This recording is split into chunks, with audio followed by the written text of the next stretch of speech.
ಬಿಸಿಲಿನ ತೀವ್ರತೆ ಮತ್ತು ಮಳೆಯ ಕೊರತೆಯಿಂದ ಸಂಕಷ್ಟಕ್ಕೀಡಾದ ರೈತರು ಹಾಗೂ ಜಾನುವಾರುಗಳಿಗೆ ನೆರವಾಗುವ ಉದ್ದೇಶದಿಂದ ಶ್ರೀರಾಮಕೃಷ್ಣ ಸೇವಾಶ್ರಮ, ಸ್ವಾಮಿ ವಿವೇಕಾನಂದ ಸಂಘಟಿತ ಗ್ರಾಮಾಂತರ ಆರೋಗ್ಯ ಕೇಂದ್ರ, ಇನ್ಫೋಸಿಸ್ ಫೌಂಡೇಶನ್ ಹಾಗೂ ಮೂರ್ತಿ ಟ್ರಸ್ಟ್ ಸಹಯೋಗದಲ್ಲಿ ವಾರ್ಷಿಕ ಜಾನುವಾರು ಮೇವು ವಿತರಣಾ ಕೇಂದ್ರವನ್ನು ಇಂದು ವಿದ್ಯುಕ್ತವಾಗಿ ಆರಂಭಿಸಲಾಯಿತು.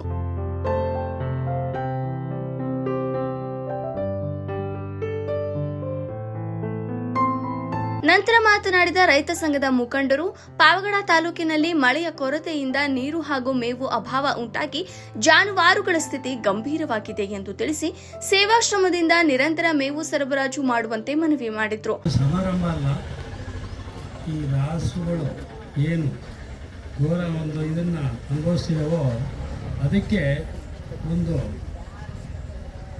ಗ್ರೀನ್ ಸಿಗ್ನಲ್ ಅಂತಿದ್ರೆ ಅದಕ್ಕೆ ಆ ರೀತಿ ಒಂದು ಹಸುವಿನ ವಿತರಣೆ ಕಾರ್ಯಕ್ರಮ ಈ ಸ್ವಾಮೀಜಿಯವರು ಇಲ್ಲಿ ಹಮ್ಮಿಕೊಂಡಿರೋದು ನಮ್ಮ ತಾಲೂಕಿನ ಭಾಗ್ಯದ ಕೆಲಸ. ಇಂಥ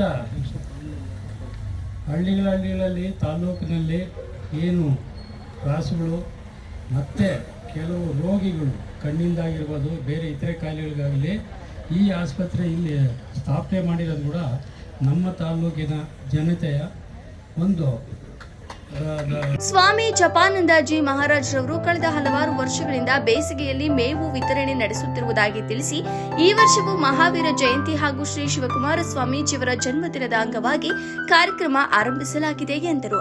ಪಾವಗಡ ಸೇರಿದಂತೆ ಚಿತ್ರದುರ್ಗ, ದಾವಣಗೆರೆ, ವಿಜಯನಗರ ಮತ್ತು ಬಳ್ಳಾರಿ ಜಿಲ್ಲೆಗಳಲ್ಲೂ ಮೇವು ಪೂರೈಕೆ ಮಾಡಲಾಗುತ್ತಿದ್ದು ಮುಂದುವರಿಯುವ ಭರವಸೆ ನೀಡಿದರು. ಈ ಕಾರ್ಯಕ್ಕೆ ಶ್ರೀಮತಿ ಸುಧಾಮೂರ್ತಿ ಹಾಗೂ ಇನ್ಫೋಸಿಸ್ ಫೌಂಡೇಶನ್ ಬೆಂಬಲ ನೀಡುತ್ತಿರುವುದನ್ನು ಉಲ್ಲೇಖಿಸಿದರು.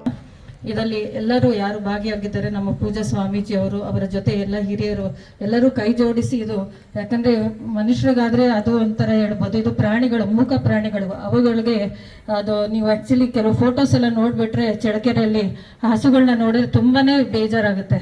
ಅವುಗಳು ಮೇವಿಲ್ಲ, ಕುಡಿಯೋದಕ್ಕೆ ನೀರಿಲ್ಲ. ನಮ್ಗೆಲ್ಲರಿಗೂ ಗೊತ್ತು, ಇನ್ನು ಈಗ ಬೇಸಿಗೆ ಸ್ಟಾರ್ಟ್ ಆಗ್ತದೆ, ಇನ್ನೂ 2-3 ತಿಂಗಳು ಇರುತ್ತೆ. ಸೊ ಹಾಗಾಗಿ ಎಲ್ಲರೂ ಕೈ ಜೋಡಿಸಿಕೊಂಡು ಈ ಒಂದು ಕಾರ್ಯಕ್ರಮವನ್ನು ಒಂದು ಯಶಸ್ವಿಗೊಳಿಸೋಣ ಅಂತ ಹೇಳ್ತಾ ನನ್ನ ಪ್ರಾರ್ಥನೆಗಳು ಹಾಗೂ ನನ್ನ 2 ಮಾತುಗಳನ್ನು ಕೊಡ್ತೇನೆ. ಧನ್ಯವಾದಗಳು.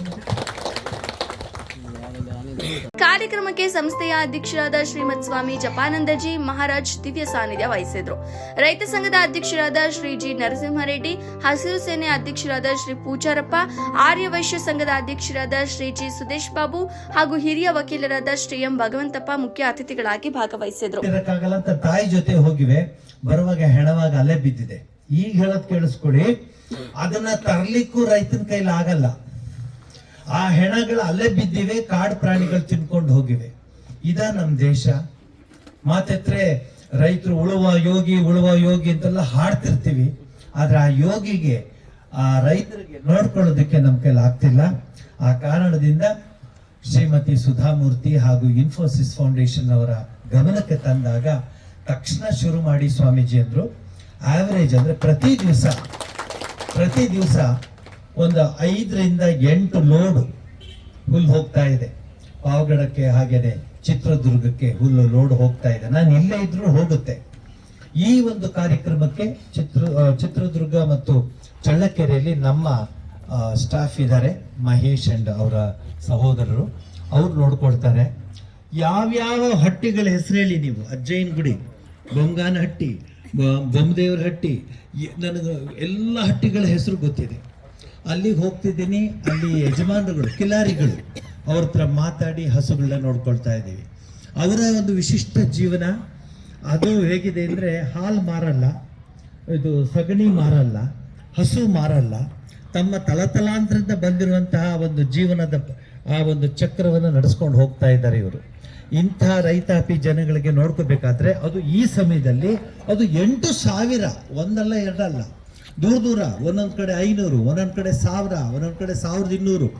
ಅಲ್ಲಿ ಹೋದ್ರೆ ನನಗೊಂದು ಮಾತು ಹೇಳ್ತೀನಿ, ಈ ಬಟ್ಟೆ ನೋಡಿ ಹಸುಗಳೇ ಗುರ್ತು ಹಿಡಿದು ಬಿಡ್ತೇವೆ. ಓಡೋಡ್ ಬರುತ್ತೆ, ಎಷ್ಟು ದೊಡ್ಡ ಕೊಂಬು, ಅರೆ ಏನು ಮಾಡಲ್ಲ, ಬಂದು ನೋಡುತ್ತವೆ. ಅವಕ್ಕೆ ನಾನು ಬರೀ ಕೈಯಲ್ಲಿ ಹೋಗಲ್ಲ, ಬಾಳೆಹಣ್ಣು ತೊಗೊಂಡು ಹೋಗ್ತೀವಿ. ಒಂದ್ಸಲಿ ಹೋದ್ರೆ 1,500-2,000 ಬಾಳೆಹಣ್ಣು ತೊಗೊಂಡು ಹೋಗ್ತೀವಿ ಒಂದೊಂದು ಕಡೆ ಹೋಗ್ಬಿಟ್ಟು ಬರೋದಕ್ಕೆ. ಇದೊಂದು ಸೇವೆ ನಡೀತಾ ಇದೆ. ಆ ಹಸುಗಳೆಲ್ಲನೂ ಶ್ರೀಶೈಲ ಮಲ್ಲಿಕಾರ್ಜುನ ಸ್ವಾಮಿಗೆ ಸೇರಿದ ಹಸು ಅಂತ ಹೇಳ್ತಾರೆ. ಶ್ರೀಶೈಲ ಮಲ್ಲಿಕಾರ್ಜುನ ಸ್ವಾಮಿಗೆ ಸೇರಿದ ಹಸುಗಳಿಗೆ ನಾ ಸೇವೆ ಮಾಡ್ತಿರೋದು ಅಂದ್ರೆ ಶ್ರೀಶೈಲ ಮಲ್ಲಿಕಾರ್ಜುನ ಸ್ವಾಮಿಗೆ ನಾ ಸೇವೆ ಮಾಡ್ತೀನಿ.